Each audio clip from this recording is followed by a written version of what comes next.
3월 3일 금요일 삶의 기적을 일으키는 30분 예배를 시작하도록 하겠습니다. 하나님께서 오늘 우리에게 주신 말씀은 요한복음 18장 38절에서 19장 16절까지 말씀입니다. 이 말씀 제가 봉독하도록 하겠습니다. 빌라도가 이르되 진리가 무엇이냐 하더라. 이 말을 하고 다시 유대인들에게 나가서 이르되 나는 그에게서 아무 죄도 찾지 못하였노라.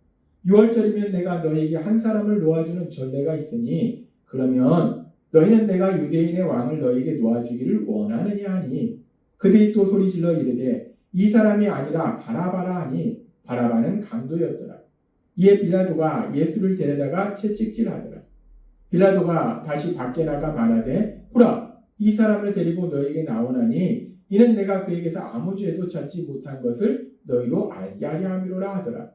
이 예수께서 가시관을 쓰고 자색 옷을 입고 나오시니 빌라도가 그들에게 말하되 보라 이 사람이로다 하며 대제사장들과 아랫사람들이 예수를 보고 소리질러 이르되 십자가에 못 박으소서 십자가에 못 박으소서 하는지라. 빌라도가 이르되 너희가 친히 데려다가 십자가에 못 박으라. 나는 그에게서 죄를 찾지 못하였노라. 이러함으로 빌라도가 예수를 놓으려고 힘썼으나 유대인들이 소리질러 이르되 이 사람을 놓으면 가이사의 충신이 아니니이다. 무릇 자기를 왕이라 하는 자는 가이사를 반역하는 것이니이다. 빌라도가 이 말을 듣고 예수를 끌고 나가서 돌을 깐 뜰 히브리 말로 가바다에 있는 재판석에 앉았더라. 이날은 6월절의 준비일이요 때는 제6시라. 빌라도가 유대인들에게 이르되 보라 너희 왕이로다. 그들이 소리 지르되 없이 하소서 없이 하소서 그를 십자가에 못 박게 하소서. 빌라도가 이르되 내가 너희 왕을 십자가에 못 박으랴. 대제사장들이 대답하되 가이사 외에는 우리에게 왕이 없나이다 하니 이에 예수를 십자가에 못 박도록 그들에게 넘겨주니라. 아멘. 오늘 이 시간 하나님께서 우리에게 주신 말씀을 통해서 말씀을 듣기 전에 잠시 기도하는 시간 갖도록 하겠습니다. 하나님 아버지 감사합니다. 하나님 아버지 오늘도 우리를 죄에서 구원하시기 위해서 이 땅에 오신 예수님, 그 예수님이 순환당하시는 그 장면에 대한 말씀을 통해서 하나님이 저에게 주신 그 말씀을 듣게 하시고 그 말씀을 통해서 진리를 깨닫게 하시고 진리 안에 거하는 저희가 될 수 있도록 은혜 베풀어 주옵소서. 예수님의 이름으로 감사하며 기도드리옵나이다. 아멘. 우리가 살펴본 말씀에서처럼 요한복음 18장과 19장은 이제 겟세마네 동산에서 예수님을 잡은 대제사장 무리들이 예수님을 로마 총독에게 데려가서 재판을 받게 하는 그 과정에 대해서 말씀하고 있습니다. 예수님이 죄를 지은 범죄자다라고 예수님을 로마 총독에게 고소하는데 그렇게 예수님을 재판하는 그 과정을 우리가 조금 더 자세히 살펴보면 대제사장 무리들이 예수님은 행악자다, 죄를 범한 사람이다, 범죄자다라고 고소했을 때 그 예수님에 대해서 신문한 빌라도는 이렇게 얘기했습니다. 요한복음 18장 38절 말씀. 나는 그에게서 아무 죄도 찾지 못하였노라. 대제사장 무리들은 예수님이 죄를 지은 범죄자다, 행악자다 라고 해서 예수님을 고소했는데 그 예수님에 대해서 신문한 로마 총독 빌라도의 첫 번째 반응은 나는 그에게서 아무 죄도 찾지 못하였노라. 예수님은 죄가 없다 라고 빌라도는 판단하더라. 그렇게 빌라도가 예수님은 죄가 없다 라고 판단하는데도 불구하고 그들이 계속해서 예수님은 죄인임을 주장하니까 그러니까 빌라도는 그들의 마음에 만족을 주려고 예수님을 채찍질한 이후에 다시 한번 그 예수님에 대해서 이야기합니다. 요한복음 19장 4절 말씀.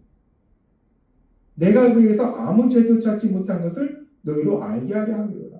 빌라도는 계속해서 얘기합니다. 내가 아무리 찾아봐도 이 사람한테 죄가 없다. 내가 볼 땐 이 사람은 죄를 지은 것이 없다. 무죄다. 라고 빌라도는 얘기하잖아요. 그렇게 빌라도는 두 번이나 계속해서 예수님이 죄가 없다. 무죄다. 라고 주장하는데 그런데 그런 빌라도의 말에 대해서 대제사장 무리들은 계속해서 이렇게 얘기합니다. 요한복음 19장 6절 말씀. 대제사장과 아랫사람들이 예수를 보고 소리질러 이르되 십자가에 못 박으소서, 십자가에 못 박으소서. 다시 한번 그들은 얘기합니다. 이 사람은 죄인이다. 죄인 중에서 흉악한 죄를 지은 범죄자다. 로마의 가장 무서운 형벌이 십자가 형벌을 받아야 될 그런 무서운 죄인이다.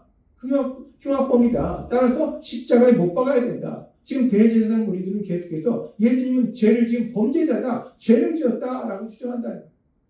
그렇게 주장하니까 빌라도가 다시 한번 얘기합니다. 나는 그에게서 죄를 찾지 못하였노라. 다시 한번 빌라도가 얘기해요. 내가 아무리 생각해도 아무리 판단해도 이 사람은 죄를 짓지 않았다. 무죄다. 라고 빌라도가 얘기합니다. 빌라도는 분명히 예수님께서 죄를 짓지 않았다는 것을 알고 있었어요. 그럼에도 불구하고 대제사장 무리들과 그들과 함께하고 있는 사람들이 너무나 강력하게 예수님이 죄인이다라고 주장하니까 이제 빌라도는 그 예수님을 재판하는 재판자리에 앉습니다. 그리고 그들은 계속해서 이렇게 얘기해요. 요한복음 19장 15절의 말씀. 그들이 소리 지르되 없이 하소서 없이 하소서 그를 십자가에 못 박게 하소서. 대제사장 무리들은 계속해서 주장합니다. 저 사람은 죄인이다. 십자가에서 죽임당할 만한 죄를 지은 죄인이다 라고 주장한다. 우리가 이렇게 예수님께서 겟세마네 동산에서 잡혀서 이제 로마 총독 빌라도에게 끌려가셔서 재판을 받는 그 과정을 조금 자세히 살펴보면 대제사장 무리들은 계속해서 주장한다. 저 사람은 죄인이다. 예수라는 저 사람은 무서운 죄를 지은 죄인이다. 무서운 십자가 형벌을 받을 만큼 그렇게 엄청난 죄를 지은 죄인이다. 흉악범이다. 라고 주장한다. 그렇게 대제사장 무리들은 예수님이 죄를 지었다라고 계속 주장하는데 그런데 빌라도는 나는 아무런 죄도 그에게 찾지 못했다. 빌라도는 이 사람은 무죄다라고 주장한다. 지금 똑같은 예수님에 대해서 대제사장 무리들의 판단과 로마 총독이었던 빌라도의 판단이 서로 다르더라는 거예요. 완전히 반대더라는 거예요.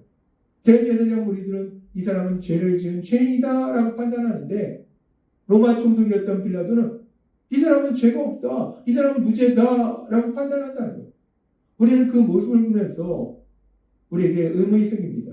왜 똑같은 예수님에 대해서 판단할 때 대제사장 무리들의 판단과 로마 총독이었던 빌라도의 판단이 서로 반대인 건가? 그렇다면 누구의 판단이 옳은 것인가? 이 대제사장 무리들이 예수님을 죄인이라고 판단한 그 판단의 기준은 도대체 무엇인가? 그리고 빌라도가 예수님이 죄가 없다라고 판단한 그 판단의 기준은 도대체 무엇인가? 이 각각의 판단의 기준이 무엇인가에 대해서 궁금해집니다. 왜냐하면 똑같은 예수님에 대해서 대제사장 무리들은 죄인이다라고 판단하고 로마 총독이었던 빌라도는 죄가 없다라고 판단하기 때문에 도대체 각각 그들의 판단 기준이 무엇인가? 이 부분이 궁금해진다는 거예요. 그래서 우리가 이 부분을 생각해 보면 우리가 성경의 말씀을 읽고 묵상하면서 대제사장 무리들 그리고 로마 총독이었던 빌라도의 판단 기준이 무엇인가를 우리는 알 수 있어요. 먼저 이 대제사장 무리들이 예수님이 죄인이다라고 판단한 판단의 기준이 무엇이었을까? 우리가 성경의 말씀을 읽고 묵상하다 보면 대제사장 무리들이 예수님은 죄인이다라고 판단한 판단의 기준은 예수님이 죄를 지었느냐 안 지었느냐라는 부분으로 그 기준을 가지고 판단하는 것이 아니라 예수님이라는 존재가 자신들에게 유익이 되느냐 손해가 되느냐라는 기준으로 판단하는 거라는 것. 예수님께서 이 땅에 오셔서 사람들에게 하나님의 말씀을 선포하시고 놀라운 기적을 행하심으로 인해서 많은 사람들이 예수님을 따릅니다. 그리고 또 예수님의 말씀 속에서는 그 당시 대제사장이나 서기관이나 바리새인들의 위선된 신앙의 삶에 대해서 말씀해요. 그렇기 때문에 지금 대제사장 무리들, 서기관들, 바리새인들은 자신들이 가지고 있는 그 기득권, 그 권력을 유지하는 데 있어서 예수님이라는 존재가 방해가 된다는 거예요. 장애물이 된다는 거예요. 손해가 된다는 거예요. 그러니까 이 예수님이라는 존재를 제거해야 된다는 거예요. 따라서 이들이 예수님이 죄인이다라고 판단하고 예수님이 죄인이다라고 고소하는 이유는 예수님이 죄를 지었느냐 안 지었느냐는 기준으로 판단하는 것이 아니라 예수님이라는 존재가 자신들이 유익이 되느냐 손해가 되느냐. 계산해 보니까 손해가 되더라는 거예요. 그러니까 죄인이다. 그러니까 없애야 된다. 라고 예수님을 죄인으로 고소하더라는 거예요. 그렇습니다. 대제사장 무리들은 지금 예수님에 대해서 판단하는 것이 예수님이 죄를 지었느냐 안 지었느냐는 기준에서 판단하는 것이 아니라 자신들한테 유익이 되느냐 손해가 되느냐 라는 기준을 가지고 예수님을 판단하더라는 거예요. 그렇다면 그렇게 대제사장 무리들이 예수님을 판단하는 기준이 예수님이 죄를 지었느냐 안 지었느냐는 기준이 아니라 자신들에게 유익이 되느냐 손해가 되느냐라는 기준으로 판단했다면 그렇다면 그 대제사장 무리들과 반대되는 판결을 내리는 그 로마 총독 빌라도는 어떤 기준을 가지고 예수님을 판단하는 것인가? 우리가 성경의 말씀을 읽어보면 묵상해보면 빌라도도 대제사장 무리들이 내린 결론과는 다른 결론을 내리지만 그럼에도 불구하고 빌라도도 결국은 예수님이 죄를 지었느냐 안 지었느냐는 기준으로 예수님에 대해서 판단하는 것이 아니라 자신에게 유익이 되느냐 손해가 되느냐라는 기준으로 예수님에 대해서 판단하고 있다는 거예요. 빌라도가 처음에 예수님을 무죄이기 때문에 놓아주려고 한 것은 괜히 죄가 없는 예수라는 사람을 자기가 죄인이라 해서 판결을 해서 벌을 주는 것은 자신한테 유익이 되지 않는다. 로마 총독인 자신에게 유익이 되지 않는다. 손해가 된다라고 생각했기 때문에 예수님을 생각했기 때문에 아니면 정의를 생각했기 때문에 예수님을 무죄로 판단하고 놓아주려는 것이 아니라 죄가 없는 예수님을 괜히 형벌을 주고 그렇게 하는 것은 자신의 명성에 손해가 되기 때문에 즉 자신에게 유익이 되는 것이 아니기 때문에 그 당시에는 예수님이 무죄다라고 판단한 거라요. 그런데 그렇게 예수님이 무죄임을 알면서도 빌라도는 결국 예수님을 십자가형에 판결을 내립니다. 그 이유는 예수님을 계속해서 무죄라고 주장하면서 예수님을 놓아주게 되면 이 유대인들이 소유를 일으킬 수 있고 또 그 일로 인해서 자기가 그 총독의 자리가 위태로워질 수 있기 때문에 가만히 생각해보니까 그렇다면 유대인의 종교 지도자들인 대제사장 무리들의 주장대로 예수라는 사람을 십자가형에 처하는 것이 나한테 유익이 되겠구나 라고 생각한 거니까 또 예수님을 십자가형에 처하더라는 거예요. 지금 빌라도는 대제사장 무리들과 똑같이 예수님이 죄를 지었느냐 죄를 안 지었느냐라는 기준으로 예수님을 판단하는 것이 아니라 자신에게 유익이 되느냐 손해가 되느냐라는 기준으로 예수님에 대해서 판단하더라고요. 자, 악한 모습입니다. 어리석은 모습입니다. 미련한 모습입니다.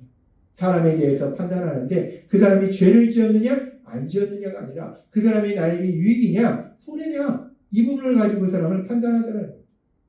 그런데 이 대제사장 무리들과 로마 총독 빌라도와 같은 그런 모습이 오늘의 세상 속에서도 우리는 많이 볼 수 있다는 것. 사람들이 누군가에 대해서 판단할 때 그 판단 기준이 무엇인가? 그 사람이 선한 삶을 사느냐, 나쁜 삶을 사느냐, 악한 삶을 사느냐를 가지고 좋은 사람이다, 나쁜 사람이다 라고 판단하는 것이 아니라 그 사람이 비록 선한 삶을 살지라도 나에게 손해가 된다. 그러면은 저 사람은 나쁜 사람이다. 라고 판단한다는 것. 그 사람이 비록 악한 삶을 살지라도 나에게 유익을 주면 저 사람 좋은 사람이야. 라고 판단한다는 겁니다. 자, 사람이 어리석고 미련하고 악하다는 것. 대제사장 무리만 빌라도만 그런 것이 아니라 오늘 살고 있는 우리들도 그럴 수 있다는 것.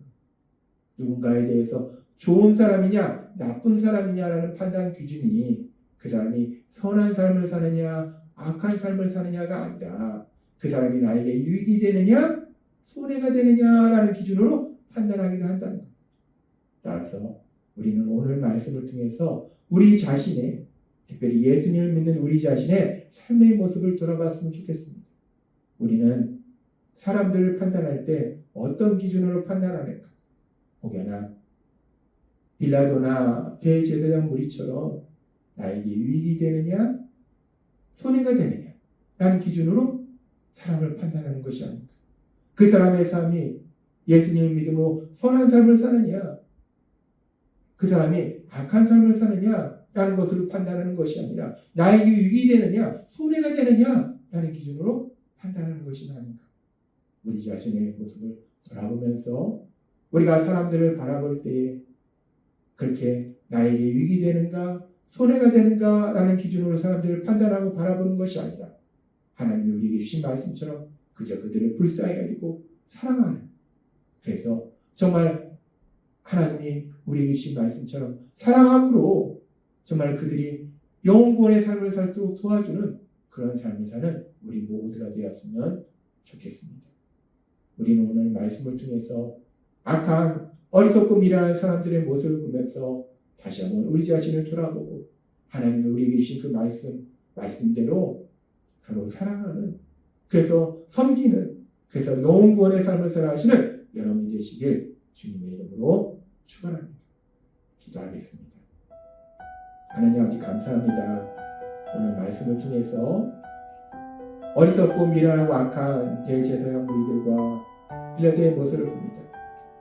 사람에 대해서 판단하면서 그 사람이 선한 삶을 사느냐 악한 삶을 사느냐는 기준으로 판단하는 것이 아니라 그 사람이 나에게 유익이 되느냐 손해가 되느냐 라는 기준으로 판단하는 어리석고 악한 모습을 보면서 예수님을 믿는 우리들은 그런 나에게 유익이 되느냐 손해가 되는 기준이 아니라 그 사람의 삶의 선함과 악한 모습을 보고, 특별히 우리가 사람을 판단하기보다는 불쌍히 여기고 사랑으로 인해서 그들도 예수님을 믿도록 도와주는 영원의 삶을 살아가는 저희 모두가 될 수 있도록 은혜를 부어주옵소서.